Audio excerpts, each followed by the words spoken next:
If you don't read the newspaper, you're uninformed. If you do read it, you're misinformed. What is the long-term effect of too much information? Information, I just need some information. I've been dying. Is it lack of education? I've been reading without any transformation. I'm addicted. Is it overstimulation? Hey. Welcome to the Sixth Sense Report. Hear ye, come on. You are listening to the Sixth Sense Report with Joel Nicolak and Darnell Samuels. Darnell, I know you've been excited about this one. Oh boy, Joel, I'm amped up, man. I feel like I'm about to go to Wonderland. Well, why don't you tell the audience why that is? So we have a special guest with us today. You always say that. Huh? You always say we have a special guest. Okay. Yeah, but all of our guests are special because we care about them, right? Fair enough. So we have Dr. Julie Ponesse. Did I pronounce it right? Ponesse. That's not too bad. Yeah. So thank you for coming on, Dr. Ponesse. So for our listeners, she's an ethics teacher and professor. And just recently, in light of the vaccine mandates, she's being forced to be vaccinated and choosing not to. And rose to prominence. Yeah, rose to prominence. Yeah. So Julie, for our listeners, if I missed anything, can you give us more of a background on you? Well, I was just going to say, I should not have rose to prominence for that because risen to prominence because I just did what, so much of our law and our Constitution supports and bioethics principles have been built up over the last several decades to support, which is making one's own medical choices. And even if there are infringements on that, there's got to be an awfully high standard to infringe on those core rights. So refusing to take an investigational, we have to be very clear about that, investigational product on pain of losing my job. That's something that should just be commonplace and done by and accepted by many, many more people in Canada now. So I should never have gotten on the radar in the first place for doing it. The fact that my actions are anomalous and intolerable these days is I think why we're here and why we're talking, right? Mm-hmm. Mm-hmm. So can you tell the audience a little bit about yourself? Yeah, absolutely. So I have a PhD in philosophy and I specialize in ethics and especially medical ethics and a background in ancient philosophy as well. So I wrote my thesis on Aristotle's ethics, his virtue ethics in particular. And I've taught at universities in Canada and the States for the last 20 years and have been at Huron College at Western University for about 8 years now. And the vaccine mandate was announced in August, pretty close to the start of term. I wrote to my president, dean, and chair expressing my concerns about the mandates generally speaking. So not stating myself that I wasn't going to comply, but just I was very concerned that the university in general was going to impose this on all students, employees, and faculty. And I got no response until much closer to the start of term when teaching assignments really needed to be solidified. And then my dean wrote to me and said, "So can I assume from this that you aren't going to comply with the mandate?" And one thing led to another. I made it very clear that I had no plans to comply with any aspect of the mandate, taking the vaccine, revealing vaccination status, masking in the classroom, submitting to rapid testing, none of it. And I received a termination with cause letter pretty shortly after that. Wow. Yeah. I'm curious so in my profession, we've always had to do, continuing education. And more in the most recent years, they've added sort of let's call it a minimal requirement of number of hours for ethics. And so to some extent, I've seen sort of an elevation of ethics in society. And I'm wondering if you've seen that. Obviously, I'm talking about from, my personal experience, but do you see that similar sort of pre-COVID era ethics and things of, this nature being more? Yeah, that's a tough question. The elevation of ethics in society, I think it depends what we mean by ethics and what it would mean to see that kind of elevation. I agree with you that there are probably more, ethics components to, continuing education within the professions, within medicine and law, and there are certainly more, ethics classes are requirements in university programs in a way that they probably weren't a decade ago. So, for example, I taught business ethics at Western for a number of years, and that course was not a prerequisite for business students until just a couple of years ago, and now it is. So, in that sense, there's probably more of a focus on something ethical in society, but that's a very different question from whether or not we've become more ethical or whether ethical questions are more at the forefront of our mind, right? I'm not sure about that.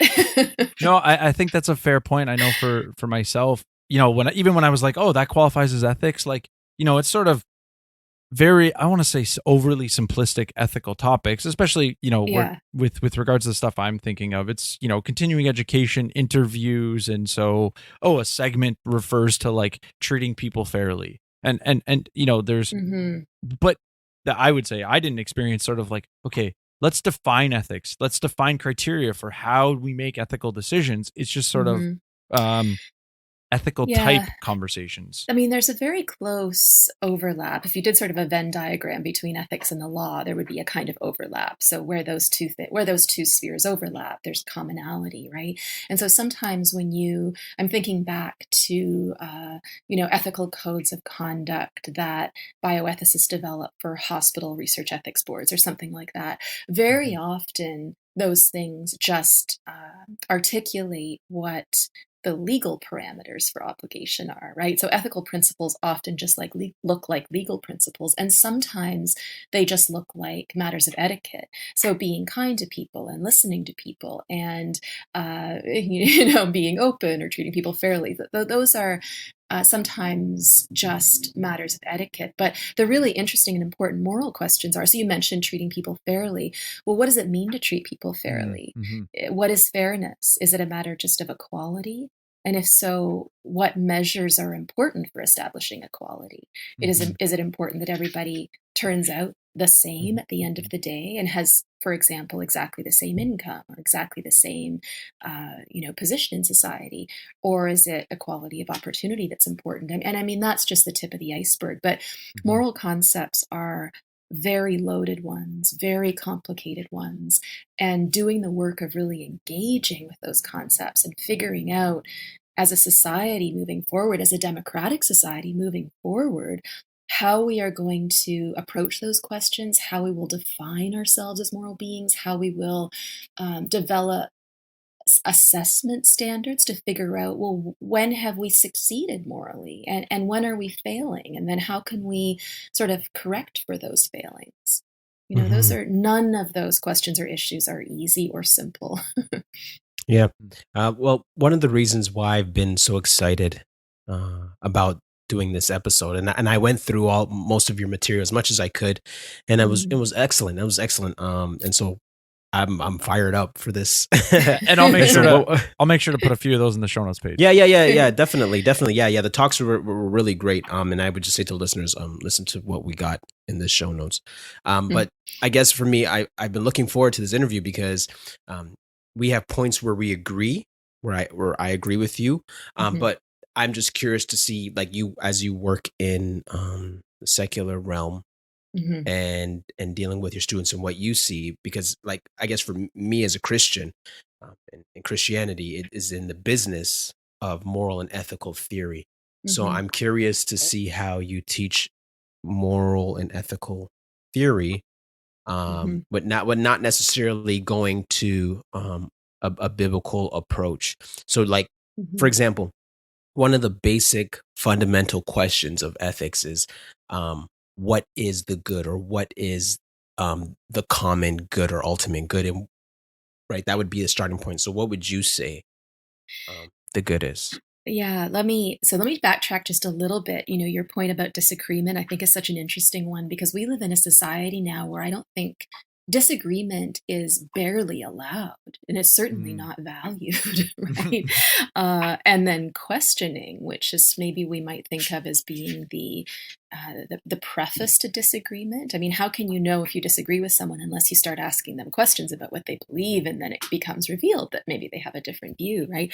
To begin with, my view is that disagreement, in my view, is a social good. And that's partly because within a democracy where the government is supposed to be representing the people, it's important for the government to know and understand and hear what the opinions of the people are, and not just shut down that line of communication and proceed to a kind of top-down flow of information where if that's what we have in a democracy, well, then we really have no democracy at all, because the basic mechanism of society is lost. So all of that is, I mean, we could talk more about sort of the political ideology behind that view, but all that is to say that I think disagreement is it's important to leave space within society for disagreement, and it's important not to refuse to speak to someone just because you do have disagreements, or you might have disagreements. So I'm not sure how much we disagree to begin with, but even if we did, let's keep having our conversation.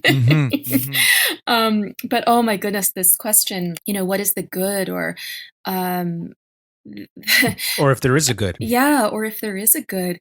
One thing that has been really surprising to me, and this snuck up on me, and I feel a bit embarrassed to say this, because as someone who not only teaches ethics and questions about the good at university, but I teach young people and I talk to them a lot, so I'm a bit surprised that I didn't see the strength of the emergence of this view in society. But it's very clear now that the prevailing ethos of our Canadian society, and quite possibly, to other degrees in other parts of the world, but in Canada, is a kind of collectivism, right? And the idea there is that what is good is what's good for the group. And so my good, my personal good, is understood in relation to that, right? So then each person just becomes a cog in this bigger machine that is barreling forward, that is being fueled, its identity is derived from ensuring that the good is for the group, not for the individual.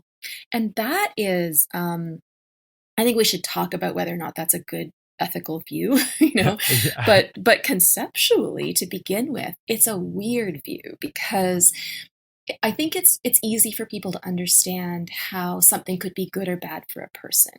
If you talk about physical pain and pleasure, for example, it's easy to understand how, well, if I have a headache, that causes me physical pain, and I'm the one who feels physical pain. If I take some Tylenol and it relieves that physical pain, I'm the one who experiences the relief, right? So it's easy to understand how good and bad can affect a particular person. But when you start thinking about a group, how do you partake of good, or the good, as the member of a group, especially if something is deemed good for the group, but it just isn't good for you? You've had to sacrifice something in order to attain that good for the group, right? So it's conceptually a very odd view to me. But then I think, okay, so what would it mean to say this? Like, what would it mean to say that the common good is the ultimate good, that there is nothing better in the world than for the group to which you belong to have something good? And what does that goodness mean? Are we talking about happiness and pleasure? And so the group is a happier group than another group? Are we talking about something, more Aristotelian, like flourishing? And then what would it mean for the group to flourish? So again, I think it's easier for people to understand what it means for themselves to be happy and themselves to flourish. But what it means for those concepts to be applied to a group is really weird, right? And if we think a bit about this idea of, the common good, as I said before, it's sort of regarding all individuals as being part of a larger community. And then our whole identity is caught up with the degree to which we serve that community, right? And also, because it's the group that's ultimately important and not the individual, our own individual identities, to the degree that those even exist, have been formed by the group, right? Well, and they're formed as part of that community. And I'm assuming a huge part of bioethics, which you have a lot of experience in, is focused on the individual and the individual harms And so, like, because what comes Yeah. to my mind is like, if I was to word it, at what point are we willing to accept an individual's harm that is beneficial to the group? That is the big question. You are right that so much of the ethical codes of our professional bodies, so the Canadian Medical Association, the Canadian Medical Protective Association, and then various, the four principles of bioethics, which are, the first one is autonomy, right, or a kind of self-governance or self-determination. So autonomy, justice, non-maleficence, and beneficence. But all of these principles, when you watch how they get worked out in terms of bioethics codes for hospitals, or how they get worked out in the bioethics literature, it's mostly about how to respect the rights of individuals. And so if you look, for example, at the end of life literature, most of that is about how do we support an individual's last moments in life in the way that they want, given certain constraining factors like limited resources and things like that. But the primary goal there, right, is to treat people as individuals as much as possible. I think what we're facing now is this emphasis on public health and the ethics of public health. And there, the balancing that needs to happen is between the individual on the one hand and the individual's right to make medical decisions for herself, and then the public good on the other hand. And I think one of the reasons why that's so hard is because they're almost incommensurable things. It's almost, it's like comparing the proverbial apples to oranges, right? Because we don't really know how you weigh an individual's good against the good for the collective or the good for the public. And my own view is that if there is ever reason to limit individual autonomy, the threshold has to be very high indeed. The reasons have to be very, very good. And I don't think we're seeing anything like those kinds of reasons in society right now. Yeah. Well, I think like there's the reason why we started the Sixth Sense Report was because Canadians knew more about American, the Canadian, the American economy and American politics than they did about what was going on here in Canada. Mm-hmm. And so Canada is very unique. And like you can even look at the policies, and we're very socialistic. And I would even argue probably more secular than the US in regards to, for example, the way we approach LGBTQ 2S ideas. Mm-hmm. And so like me coming from a Christian perspective, we see that God is the ultimate good, right? And that's the starting point. And so, for example, like just the scriptures, Romans 3:4 says, let God be true and every man a liar, right? So what we see here is that regardless of what the collective, every man thinks is irrelevant. It's irrelevant, right? We start with God as separate as the individual, because there is one God, and then there's everybody's opinion. And so this is the foundation. Even if you're not even, if you're not, don't believe in that stuff, it's okay. You can still, there's still points of continuity where you're like, well, wait a minute. There's still a premise for saying, okay, the individual still has a right to stand alone and have the right to have their rights protected, but we don't have that here in Canada, and it's not valued. And so now that COVID has hit, we see what we were really about, kind of like in a marriage. Oh, that's so nicely put. Yeah, see what we're really about. Yeah, because see, like in a marriage, everything seems great, but then when tough times hit, you really see where you guys were at. When difficulty really hits, whether it's adultery, whether it's cancer, or whatever the case may be, a death of a child, you see where you guys were really at, whether you separate or you stay together. We see now this is, and I've said this to a friend of mine, that I'm kind of glad that we're here at this moment in history. I'm kind of glad, because it shows where everybody's hand is, because there was a lot of people posturing like they were some kind of moral authority or even know-it-all and now you see them and they're like, oh well, we're for social justice, we're for, you know, the minority, we're here for to lift up the minority. And then when they put in the vaccine mandates, those people are quiet. And I was just like, so wait a minute. Not that I thought- minority. Yeah. Okay. Well, that's Right, the so- thing. As you say, I think this has been this COVID test, if we want to call it. And I don't mean anything scientific by that. I mean like a test of our social sensibilities, or the test of our morality. I think what it's revealed is that we are so much more inclined to sliding scales and double standards than maybe we ever would have thought. So I've spoken about this in other interviews, but just the complete dropping out from the bottom of our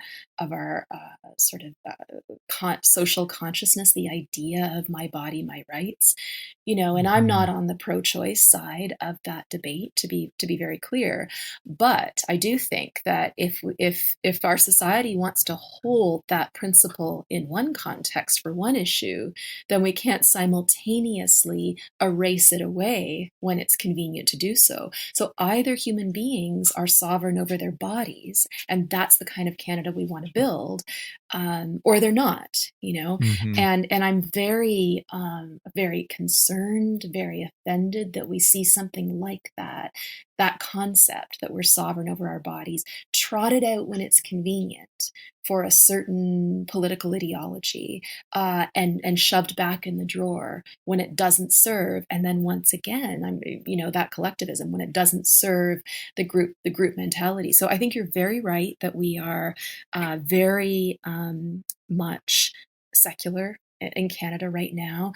I think this is also another difference it's revealing between us and our neighbors to the south is this concept of inalienability, and that, you know, that is so foundational to, you know, the founding of America and sort of the motivations to found America in the first place, to have sovereignty, to have independence, and the influence of philosophers like John Locke and supporting this idea that, you know, there's private property and the fundamental thing that you own is your physical body, right? And you, and the state should not be able to interfere with that.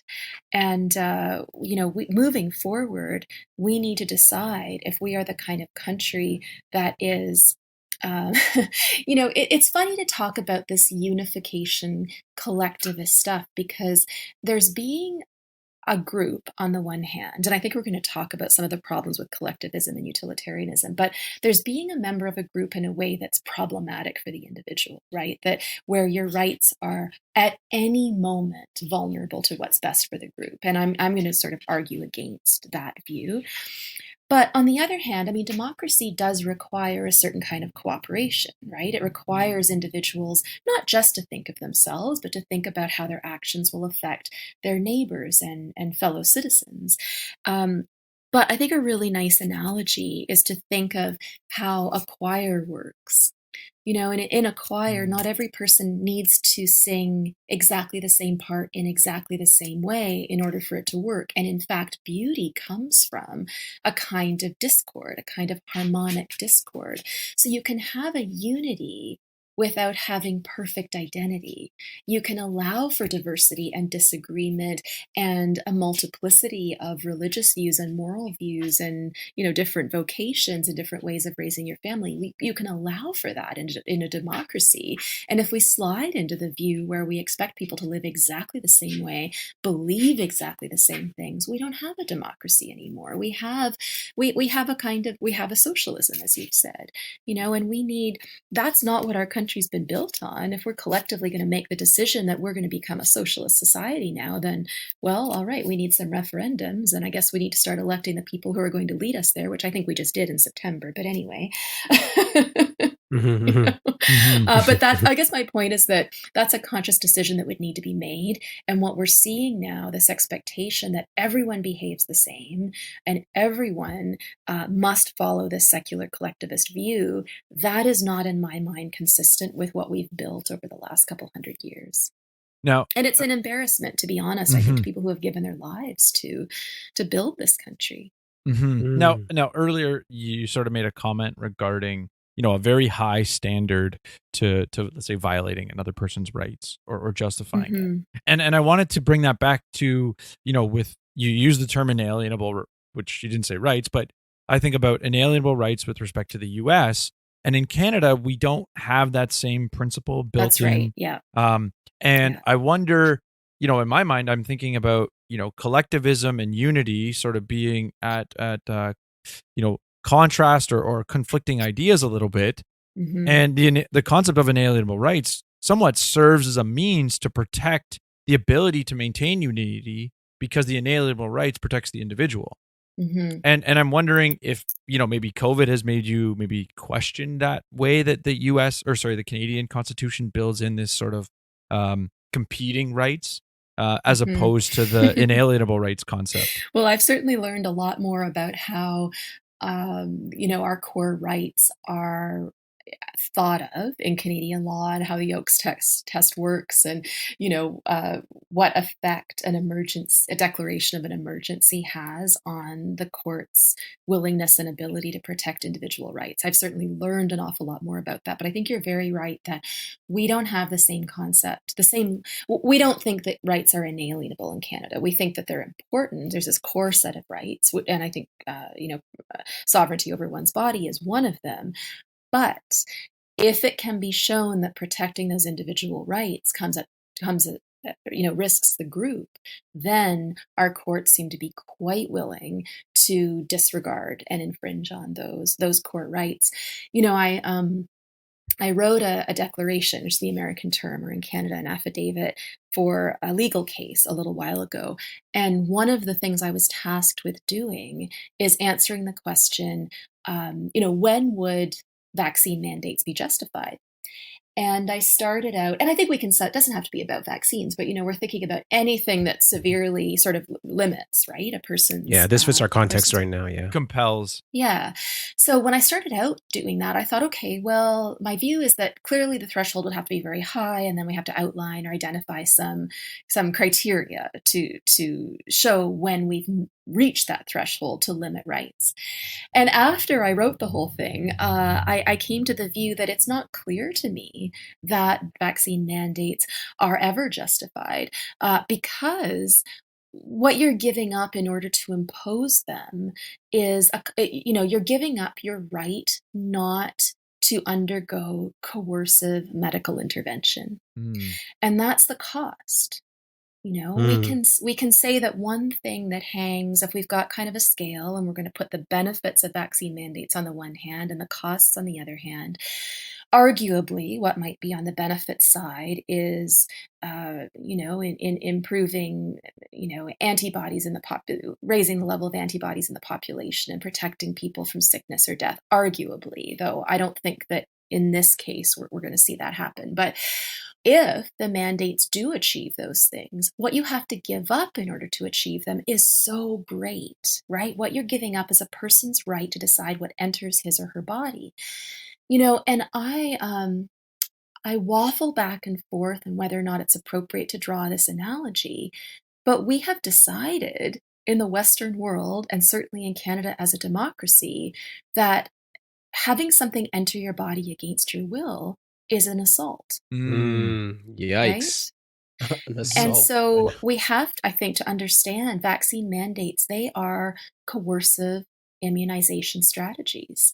And because if the only reason for imposing a mandate is because if you didn't, people wouldn't voluntarily agree to submit to vaccination. So you impose them because you're aware that this voluntariness would kick in among at least certain people in the population, right? A certain percentage of the population, and they would not voluntarily consent. So you impose the mandate in order to try to manipulate or alter or coerce their behavior.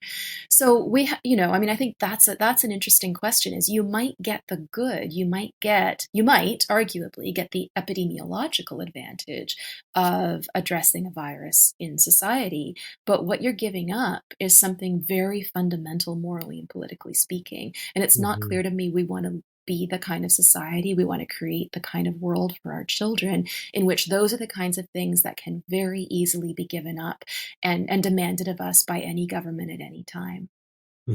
Yeah. One of the things I love about studying ethics is that there are ideas that can be tested. And a Mhm. lot of times is like the way, like I didn't grow up in a Christian home. I came to faith like in my mid 20s.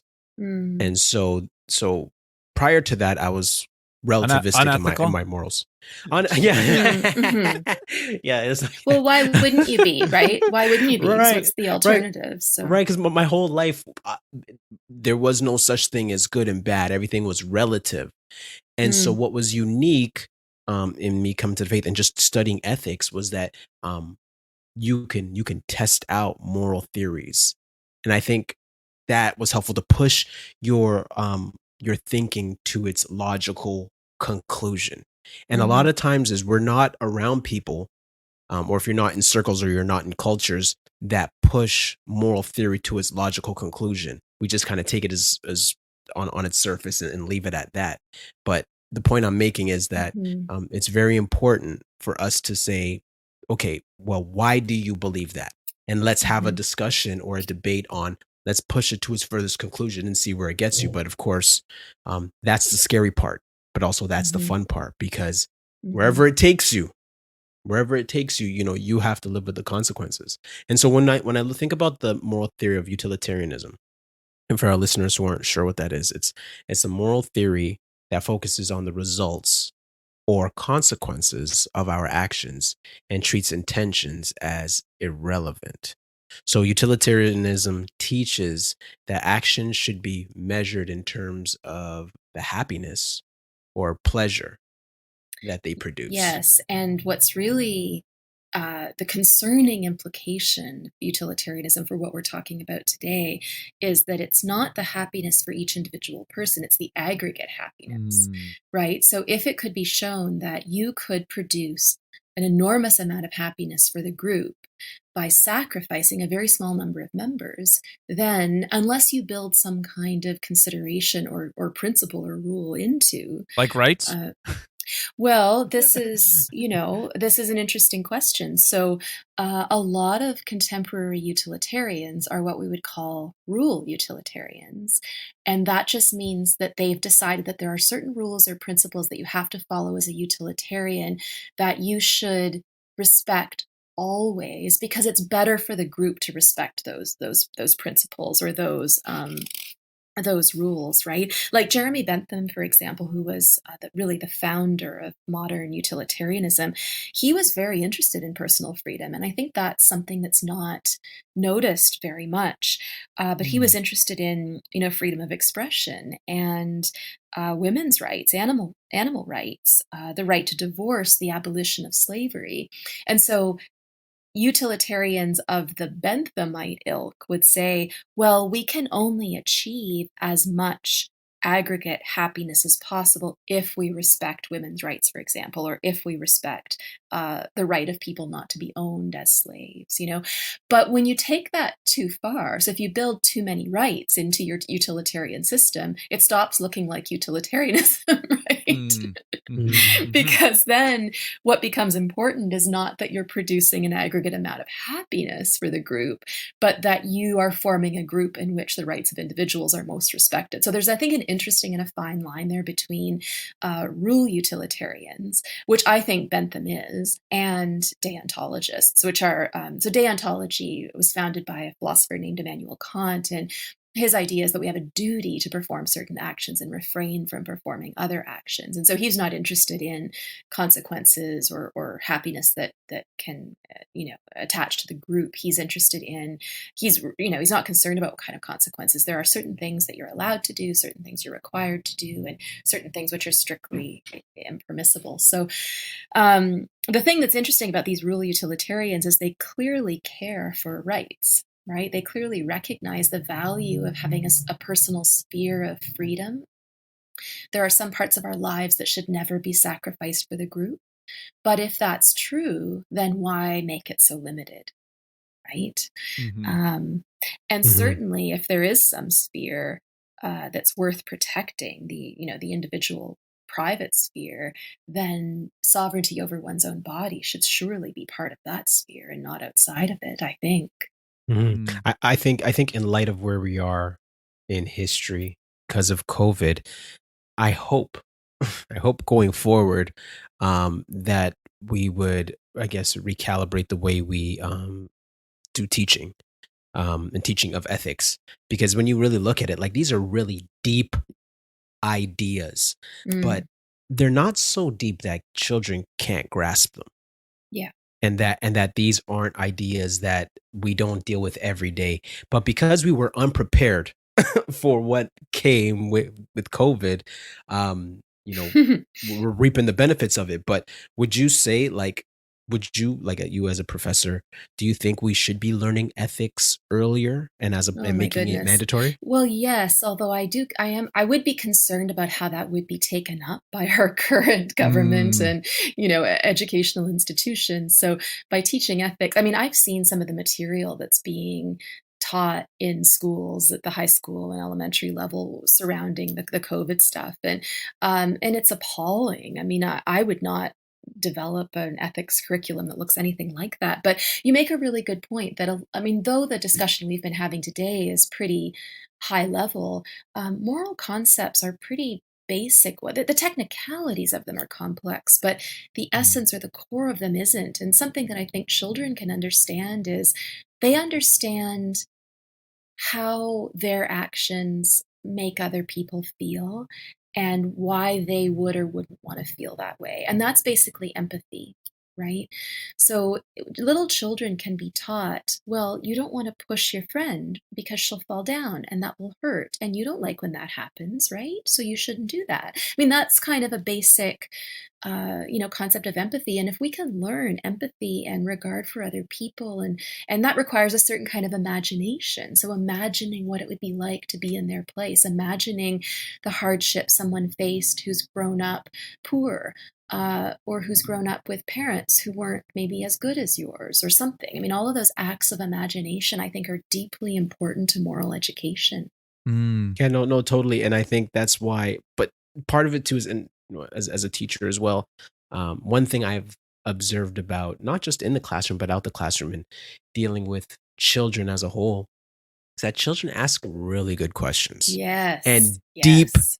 deep questions where, where that technically they ask questions that are politically incorrect, Thank right? goodness. Yeah, they yes. they do, and this is why I'm always excited about education, because kids are so smart and they're sponges and they ask the hard questions. When you get to college or university, everybody knows what questions not to ask, right? I know. I So was just thinking, as you're talking, I'm thinking, what happens by the time I get them in university because they've yeah, lost all of that, oh yeah, it's all Um, gone. But if we can make a free a learning environment that's free to think and free to fail, we can ask tough questions. So for example,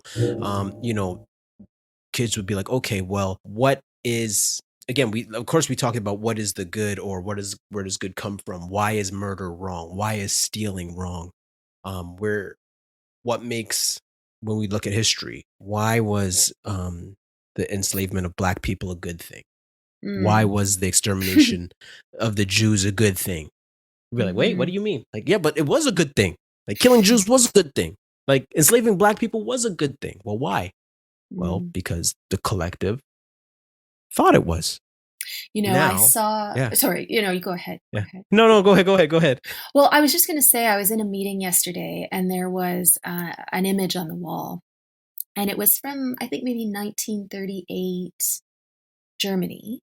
And this is a really well-known photograph. You might know this, but there's maybe 100 Nazi soldiers standing in a group, and they're all kind of pointed to the side, and they're all, they all have their arm raised out in front of them.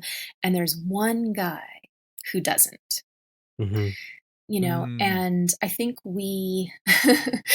if you conducted a thought experiment in class, whether it's in high school or university, maybe not so much in elementary school, I'm not sure, but high school or university, and you asked them, which of these guys would you be? I don't know what the percentage would be, but you'd have a really high percentage, even now, I think, who would say, oh, I'd be the guy who wouldn't raise my hand. I would be the guy who my conscience would kick in and I would not support these Nazi principles.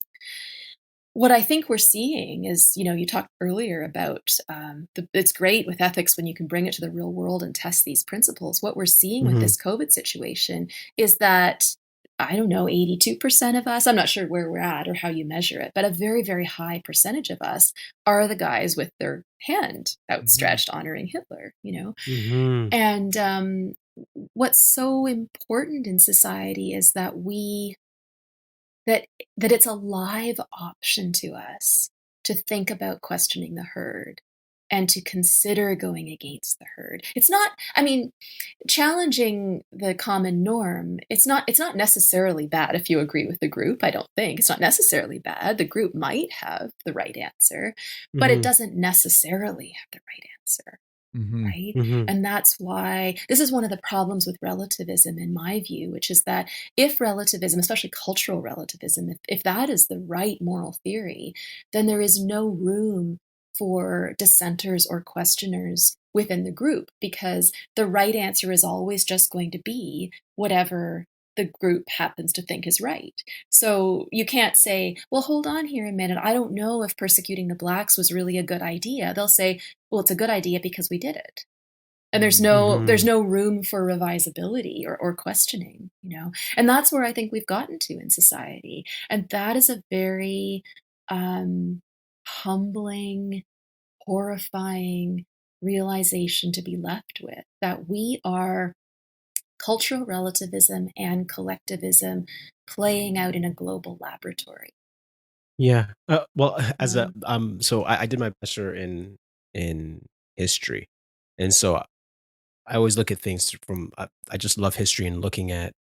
I love the fact that we're a part of history and looking back in retrospect. But one of my issues is that I find that when we don't study history and there's ethical theories within history. So, for example, like the examples I gave about slavery and whether it's apartheid or the Holocaust, we'll look back and we'll presentize the past, and we'll have like this chronological snobbery where we'll say we're better than those guys. But the point I'm making is that sometimes you have to put yourself in other people's shoes. And so, okay, well, why did everybody have their hands raised for Nazi Germany? Right? Well, because that's what the collective did, and that's what made what was right. And so when we look at ourselves today and we say, okay, so why are you right in light of your views on vaccine mandates? Well, because of the same reason why slavery was okay, or why the Holocaust was okay, because the collective stood for it. That's what the collective was saying. But the point I'm making is that there are more nuances, of course, to, for example, the question is why. Sorry, I was just going to say, we don't allow nuance anymore. Did you not get a memo? There should have been a mailing coming out from the federal government. We don't do nuance. It's out of style. But hold on. The letter's coming. Darnell, the letter's coming from the Ministry of Truth. Let's not forget. But there's a monopoly on that now. Truth. Yeah. Right. But see, as a teacher, as an educator, if I'm teaching these as a history teacher, if I'm teaching these ideas, I'm going to say to my students, okay, how were the blacks freed? What ideas liberated them? What ideas, eventually, ended the Holocaust? What ideas ended apartheid? What moral ideas were able to overthrow these huge institutions? And we've lost that because we're not digging deep enough ethically in our classes, and it's not multi-layered. Like we're just looking at ethics in ethics. We're not looking at ethics in history, ethics in business, ethics in sports. You didn't in one of your interviews you talked about I can't remember the guy's name, but you talked about the Asch conformity experiment. Yeah. Right. And he talked about the pressure is so much looking at that that it rewrites your memory and your perception because you want to follow the crowd. Yeah, and it's so interesting. I think morality doesn't, I've said this before, but morality doesn't require perfection. Surely, as imperfect beings, we're going to falter. We're going to individually and collectively take missteps. But what morality does require is diligence and attentiveness and always being willing to go back to the drawing board and being very perceptive and open and aware of how our actions and decisions are affecting other people and honoring our commitments of the past. You mentioned the Holocaust, but if we look at how your question, what moral ideas got us out of these human atrocities, I'm not sure, but I think that's a phenomenal question to be asking, and I'd like to see that on the front page of the National Post tomorrow morning. I mean, I think these are the questions we should be talking about, but if you think about and teach, yeah, exactly, and not being afraid of the open-ended question, not being afraid to drop a question and let it hang for a while and let people sit with the uncomfortable, totally push it to its furthest conclusion, and embrace that uncomfortableness and embrace the uncertainty, and that's okay, and that's part of, but what I was going to say is that if you look at how the final solution turned out, and then we had the Nuremberg trials, and then we developed the Nuremberg Code after that, and we Dr. Ryan Cole, who's the pathologist from the States, has been so eloquent about this, and he said that the Nuremberg Code was really a promise to humanity. It was a recognition and then a promise, right? It was a recognition that we took a misstep there. And we're not going to do this again. We're going to document, we're going to codify our commitment, not just to Europeans or North Americans. We're going to codify our commitment to humanity going forward, that we won't make that mistake again. We're never going to infringe on people's right to make medical choices for themselves. We're never going to experiment on them against their will. And of course, as I said before, we're imperfect and we'll make many other mistakes, but goodness me, within a 60-year span, let's not make the same mistake again. And here we are doing it. And it would kind of be one thing if we said, well, I think we got the Nuremberg Code wrong, and actually it's morally permissible to experiment on people against their will. And if we were really honest about that, and if we, were confronting that and decided to go in a different direction, I'm not saying I could get behind that, but that would be one thing.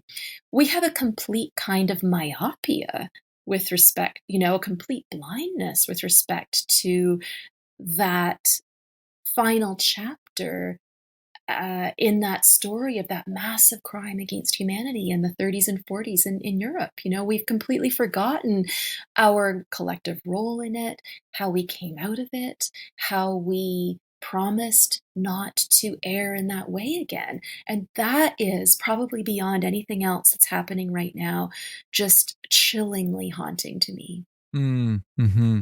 And what I perceive very much the Nuremberg Code representing is aligning with inalienable rights and the concept of negative rights.